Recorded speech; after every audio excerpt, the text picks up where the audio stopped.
Weirdly enough, that was Kojima's original idea for Metal Gear Solid 4, but the hardware couldn't handle it. Yeah. Like you definitely see it in stages, can't you? With like the first few levels of like being in an actual active war zone. You mean this game? Well, no.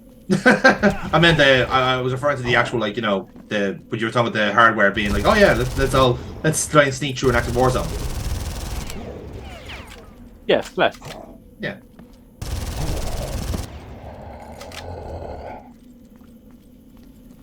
And now some actual peace and quiet. Kaboom! Kaboom! Run away, Jonathan! Hi, Aaron. Boom.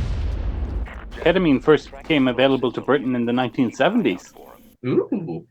Wasn't that? You know what? Do you happen to know anyone who could hook a guy up? Ketamine. So cocaine was widely used by the Allies. He was the guy that took like a week's worth of supply for like 10 people and disappeared into the woods. What, the Japanese guy? No, I think he was like Scandinavian. Oh, the guy that would use the longbow? I think he Single-handedly took down like a platoon. Whoever he is, he had a good time. He didn't even mean to do it. Look, it all just like landed in my fucking chest here. Like it's crazy, isn't it? It's just now when that happens, like. Okay, Jack. You should be able to get down the river by. You're meant to spread out your use of ketamine. Downriver, and I don't think you want to swim. I'll just save some for later. Don't take it all at once. Too late.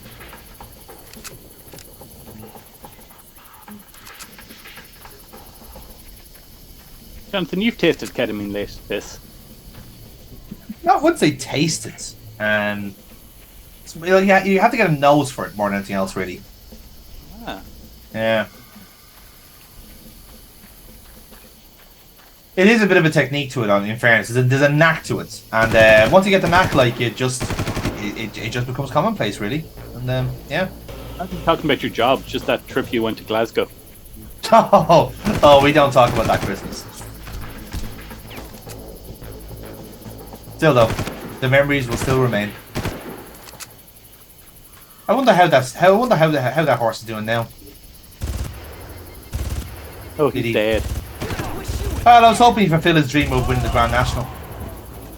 On ketamine, good luck. Yeah, look, come here, anything's possible. Yes, I win. That'll teach those stupid horses to take drugs. Yes, he was indeed the Lance Armstrong of horses. Didn't he go to the moon? No. Well, that horse did, yeah, certainly. But that was mostly ketamine. Lance Armstrong, I'm fairly certain that he rode to the moon and back. Well, considering the amount of doping he was doing, he probably would have been able to do it.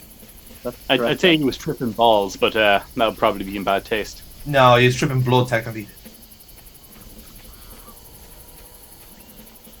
But yes, he was very aggressive. He was very... He just pedaled like mad towards my general direction. I didn't know what to do. I just threw his spare testicle at him and he just ran away. Crying. I don't know what happened. Spare testicle. The one thing he didn't have. Some of their best are out there looking for you. I went for the emotional damage and somehow it worked. Well, you're the one who threw your spare testicle at him. I know that out of all the jokes I've made in this session, look, I'm taking the piss out of like Lance Armstrong's spare testicle is the one that both of you have indignation with. Come on, man, that's just personal. That is. I don't know many men who have a spare testicle. You don't? Like, I wouldn't say I have one to spare. Yeah, you keep one in your wallet in case you forget one on your your corporate trip. You know. You have it pressed? Yeah, well, You have it in this little baggie, obviously, and then say if what happens is you have a bit of a stressful day, you leave your balls in a hotel or wherever it is, you can go into the air, go into bathroom and just like unzip the bag and put the spare ball in, and there you go, problem solved. In the where? The bag, the scrotum, come on, man, jeez, we have to explain everything to you. I thought you were thinking you're putting your balls back in your purse. No, that's where you keep them like safe, obviously, because it's nice and cool in there. Can we move off the topic of Lance Armstrong's testicles, please? I think we've exercised that one, yeah. So let's move on. Did you just clip through the underside of the boat to kill the gunner? That's exactly what I did, Alan. Yes. Are you genetic mutants? I don't know. I feel like we've already been infected. It's the only way we can adequately explain how being the most gung-ho actually works.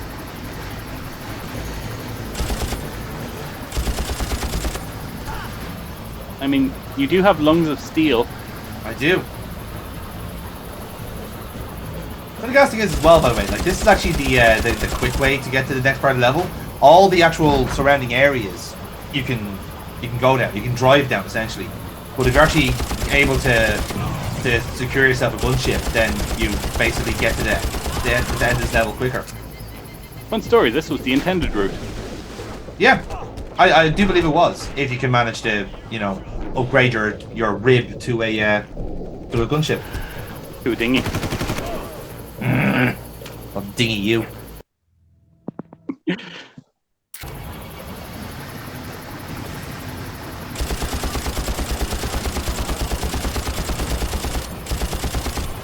I just hated those guys in particular, I'll be honest.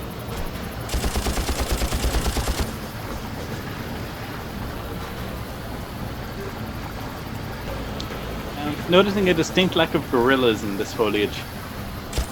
They are. Well, you see, there's no mist, so that's why you're not seeing any gorillas. But if there was mist, I wouldn't be seeing gorillas either. Ah, I see. Isn't that the great contradiction of it all?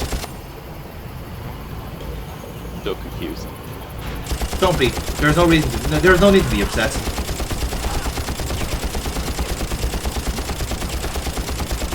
Well, I guess I'm happy then.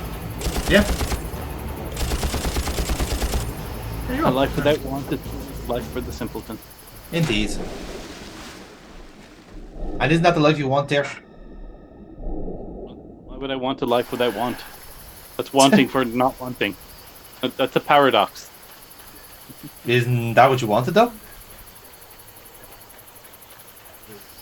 To be life's little contradiction?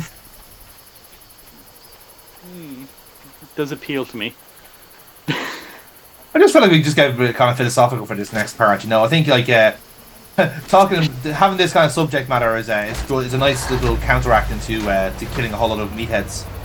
Adam phases out of existence when he realizes he isn't David Tennant. Despite his best wishes. Under the impression before that you were David Tennant? Yeah, I just saw like a couple of Doctor Who joke things where people are like, "Hi, I'm the Doctor," and it's like, "Wait a minute, I'm not the Doctor anymore," and they disappear. Aw, does that mean Tom Baker's gone? I liked him. Tom Baker's still alive. He is, I believe, yes. Good.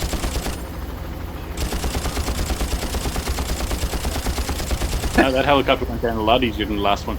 Yeah, it's almost like it wasn't the boss. Or maybe it was the same helicopter and they just patched it up.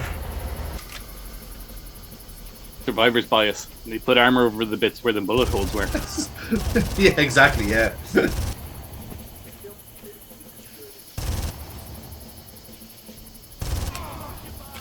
Why did they make that one statue in particular out of papier-mâché? I don't know. Again, maybe they just got really cheap towards the end. Oh. That's the morphine kicking. Oh. That's the morphine kicking in there. You really should sit down and mess with that PDA for a bit. Just before you hand it over to the science nerds. I'll be honest with you, I think Jack is that much of a meathead, I don't think he knows how to use it. Sounds fair. Like Jamie, there was like a section earlier on where he's like told to operate a computer. You press the use key and it just blows up. You press use key, it punches it. Yeah, I choose to believe that's what happens. It just explodes the moment he presses the use button. It's like, fuck, did you manage that? He was supposed to destroy the computer, but all he did was punch the monitor. Yeah. There. Now no one can again. Take that, you nerd. Oh my god, we're barely an hour and a half into this. This is still mission 15, by the way. Oh no, this is now 16 because the 15 was the ruins. So now this is the river mission. Right. And I believe then this springboards into the boss battle with Crow again. Another one. Yep, this will be the part 2 of it. Was he not shark food? No, he survived. Did. A villainous character whose body and death were not confirmed survived. Yep, I think Crow is actually brothers with Wild Dog. God damn it, this is so unrealistic. This is the least realistic video game we've ever played. Ah, God, I hate it. It's using all of my tropes correctly. This is bullshit. At least they haven't tried to subvert them by like having the guy disappear but having a badge that he only shows up at the end for an after fucking credits thing. Mr. Director. God, I hate them so much. Why don't you play them? Sue, my dear, Sue. Oh. That looked like you grounding yourself on the bank killed you. I died of embarrassment. I couldn't drive a boat. Yeah, it is pretty embarrassing. That is great. It's a shame. Like you just got so distracted by a helicopter firing at you that you just crash your boat. Like that's just amateur hour. That is. Oh, there is actually something tremendously satisfying about blowing one out of the sky.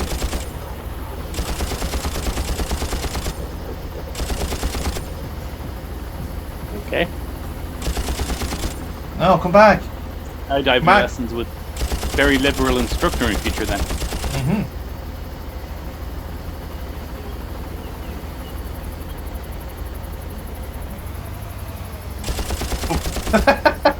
No survivors. Remember, no Russian. Yeah.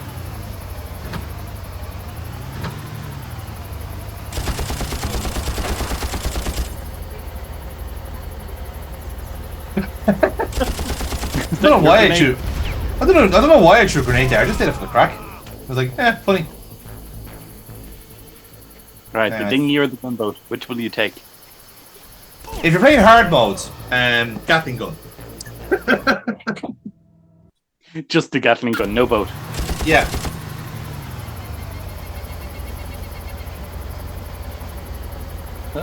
I mean, like, my suggestion just to play Hungry Hungry Hippo still stands, guys. It is. It's still on the table. Still on the cards. What's your favorite hippo, Adam? You have a pick one? I like the blue one. You like blue, yeah. You seem like a kind of a blue guy, actually. His build is very good, isn't he? His build is quite good. I mean, from what I'm aware of, they all have the same build. Now, I think you're showing your ignorance there, dear. I think expert levels of Hungry Hungry Hippos will tell you that every hippo is different. They ruined it in the patch notes. They did, yeah, they did. Keep your eyes and mouth open. Master the art of keeping your hippo's mouth propped open. Release your balls when the other players are occupied. If necessary, use your hippo to block. These are the strategy for Hungry Hungry Hippos. Is this the start of our new D&D campaign? Apparently, this is how top-level Hungry Hungry Hippos players play. I would love to see a Hungry Hungry Hippos esports. Okay, can I also say that I'm apparently wrong? There is no blue hippo in Hungry Hungry Hippo. But do you know why? He was fucking banned.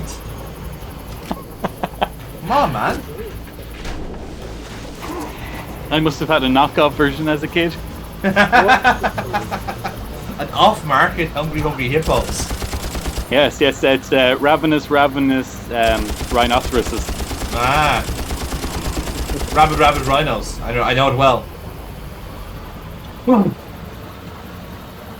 Not to be confused by peckish penguins. But that's like an entirely different game. Yeah, or starving sloths. That's more of a slow-paced game. Stealth game.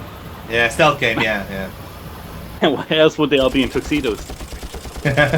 Well, that's tuxedo tiger you're thinking of. That's the classier variant. It looks like you can't just stroll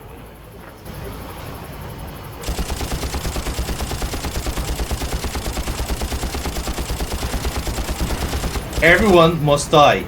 Very important that you all die. I mean, Oh. I'd agree with you, but you've died like 4 times trying to do this. Yeah, true. And I did just take a rocket to the face. Oh.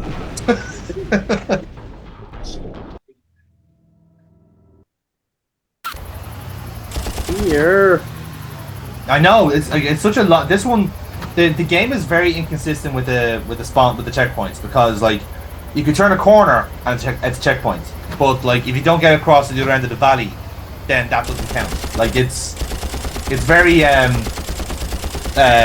just like it doesn't follow its own rules. Like so, I thought when I was playing the game initially, it was all timed, like every few minutes you get a checkpoint or you get a save game, but it is actually just like you reach this part, move on to the next, and keep going basically. And again, sometimes with how the save games can kind of like fuck you over, sometimes it's a blessing in disguise, but oftentimes it's not because you get stuck in these little bottlenecks essentially, and you're just like trying to solve the same thing over and over again. How's that, you immigrant? Oh, he shot my gun, bros.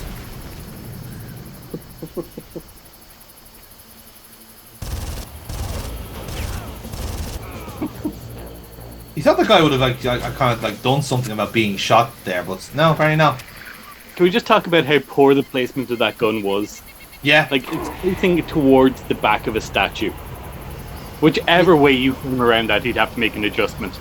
yeah. Like I think it's meant to be. It should be facing the river, which is what it's meant to be. But Okay, I'll you obviously- facing the river, you abandon it and you pull out your sidearm. yeah. Or maybe he's just like a trainee and he hasn't been like he's been fast tracked. It's like, look, we need somebody on the Gatling gun. Just to get dipshit Joey on it. Joey, I would keep telling you, we need you to keep applying elbow grease to the gun. I know, I ran out of grease. Oh, for God's sake, without being that actual grease. No, we need it to be facing the other direction by nightfall. Can you do it? I don't know. I didn't do my manual handling training. God damn it, Joey, this is the most important job we could give you right now.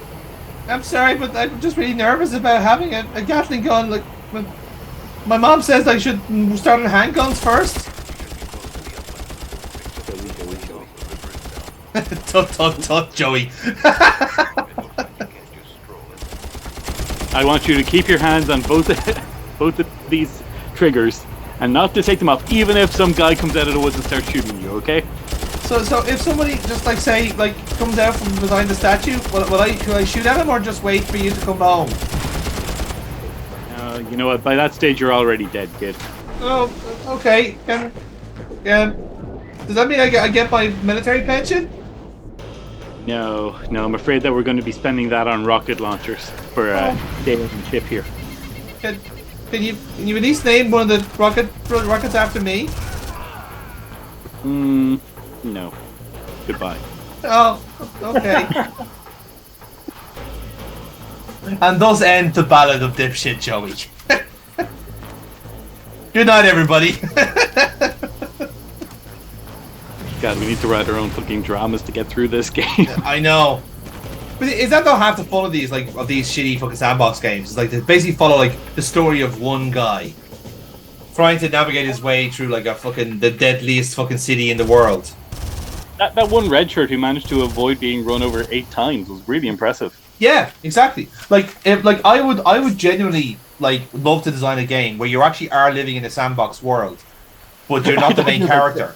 Everyone else to abandon that mission and follow his story. Yeah, this is what I'm saying. Like it's like you're living in Vice City or Liberty City, whichever, and there's chaos and anarchy going around you. Your mission is just to go down to the shops and get some milk, and you have to come back with your full health, with your money, don't get robbed, don't get run over, all that sort of stuff, you know? And you absolutely cannot get shot. Like, if you get shot in the leg, you can't walk. Like, and just basically see how far that character goes. So if you get run over, for example, you're in a wheelchair, and then you're in the wheelchair for the rest of your campaign. You have to start. You get a subquest where you have to go through the months of rehab to finally get back out onto the streets where you get run over.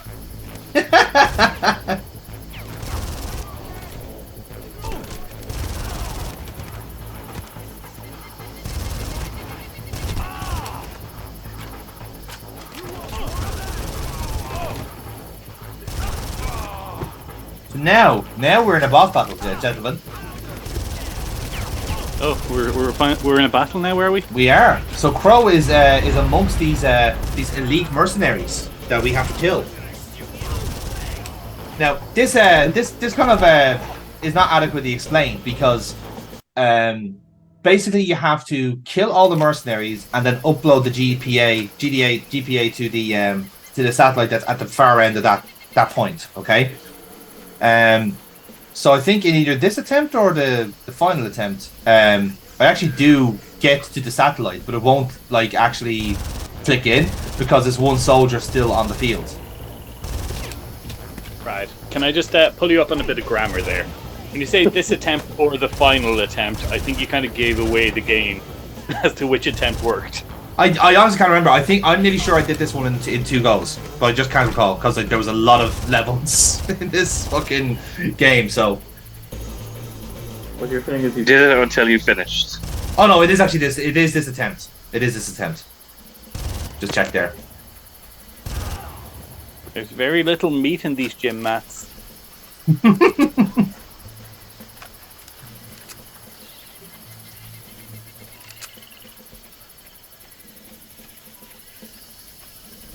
Right, and is this canonical to the rest of the Far Cry series? I don't know if there actually is a canon to Far Cry. It just feels like the same game over and over again, with just like a different megalomaniac. There are characters that cross over between them. That's what I don't know. I know Vass is a crossover character, but I don't know if the first Far Cry adequately is actual start off point of anything. I feel like it always starts off with 2 or 3, you know?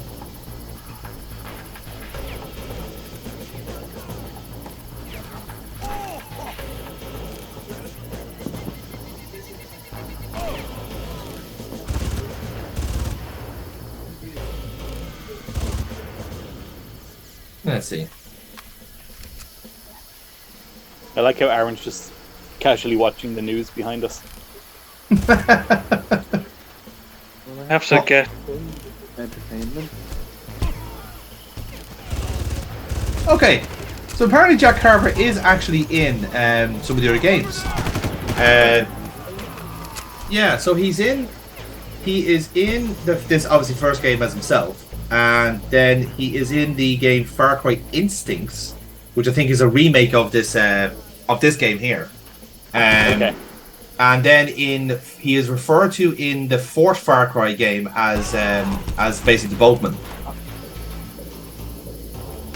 So that's basically where he's known, where he's just it's just a reference to him essentially. Now You have to shoot it to get access. Yep. Oh no, but this is what I was saying about like the sheer fact that like I'm here, I'm ready to go, but there's still somebody around, so I have to kill them all first. And again, he was very helpful in sharing his armor with me.